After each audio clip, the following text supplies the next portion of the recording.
నమస్తే ZB9 news కి స్వాగతం. హుజరాబాద్ మండల తుమ్మనపల్లి గ్రామంలోని నిరుపేద కుటుంబానికి చెందిన మిడిదొడ్డి లింగయ్య పుష్ప రెండవ కుమారుడు Mididoddi doctor Arun Kumar MBBS doctor పట్టా పొందిన సందర్భంగా తుమ్మనపల్లి గ్రామ మాజీ తాజా ఎంపీటీసీ యాల రాజేశ్వరరెడ్డి, మాజీ ఎంపీటీసీ బొక్కల రామరెడ్డి, సామరాజు, దొగల రాజు మరియు అంబేద్కర్ యూత్ సభ్యులు ఘనంగా సన్మానించారు. కార్యక్రమంలో అంబేద్కర్ యూత్ అధ్యక్షులు మిడిదొడ్డి రమేష్, అంబేద్కర్ యూత్ గౌరవ అధ్యక్షులు మిడిదొడ్డి రాజు, అంబేద్కర్ సంఘం నాయకులు మిడిదొడ్డి సురేష్, మిడిదొడ్డి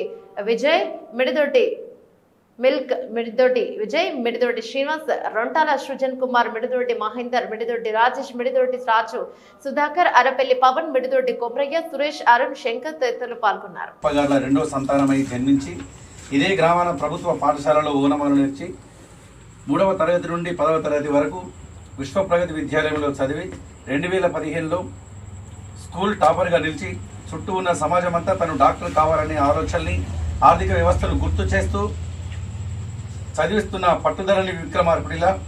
వ్యవస్థను గుర్తు చేస్తూ చదివిస్తున్న పట్టుదలని విక్రమార్కుడిలా విద్వాన్ జూనియర్ కాలేజీలో ఇంగ్లీష్ మీడియంలో ఇంటర్ పూర్తి చేసి శ్రేయోభిలాషుల ఆర్థిక సాయంతో కోచింగ్లో చేరి అందులోనూ తన ప్రతిభ కనబర్చి గాంధీ మెడికల్ కాలేజీలో ఉచిత సీటును సంపాదించి క్రీడల్లోనూ డాన్సుల్లోనూ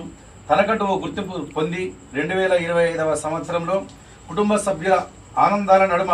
పట్టానందుకొని పేదరికం చదువుకు అడ్డు కాదని మరొకసారి విద్యార్థి లోకానికి కనువిప్పు కలిగించి తనకు కళను సాకారం చేసుకున్న కృషివలుడు డాక్టర్ మిడిదొడ్డి అరుణ్ గారికి అందిస్తున్న అభినందన మాల. ప్రేమతో బొక్కల రామరెడ్డి ఎక్స్ఎంసీ.